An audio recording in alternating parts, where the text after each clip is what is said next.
There are days when one is reminded just why one works in independent media. August 1st was one of those days. The New York Times ran a front-page media story that might as well have been headlined GE and News Corp hush warring hosts to protect unrelated corporate interests. In a nutshell, Keith Olbermann of MSNBC and Bill O'Reilly of Fox have been going at it. For months, Olbermann's called the Fox host out for his lies and smears, regularly dubbing him worst person in the world, while O'Reilly's raised questions about MSNBC's corporate owners, General Electric. The on-air feud was good for ratings. It wasn't even terrible journalism for these programs. Olbermann held Fox's O'Reilly to account, for example, for dubbing Dr. George Tiller baby killer in the run-up to his assassination. O'Reilly sent a producer to a GE shareholders meeting to raise questions about the company's businesses in Iran.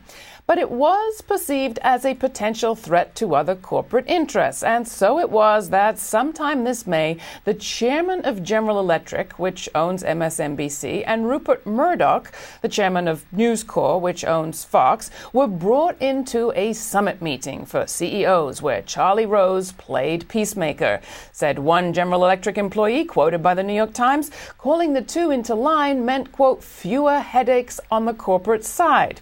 So the sniping has noticeably stopped. There's been virtually none of it since the deal took effect June 1st. When Glenn Beck called the president a racist, for example, commentators criticized Beck, but they obediently avoided going after the network that pays Beck's salary.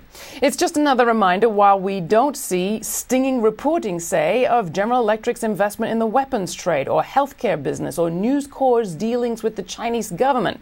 In the all-about-profits media business, ideological rifts are fine for the purposes of gaining notoriety and building up audience. Stirring up divisions, just great, but only when it's among parties, politicians, or little people.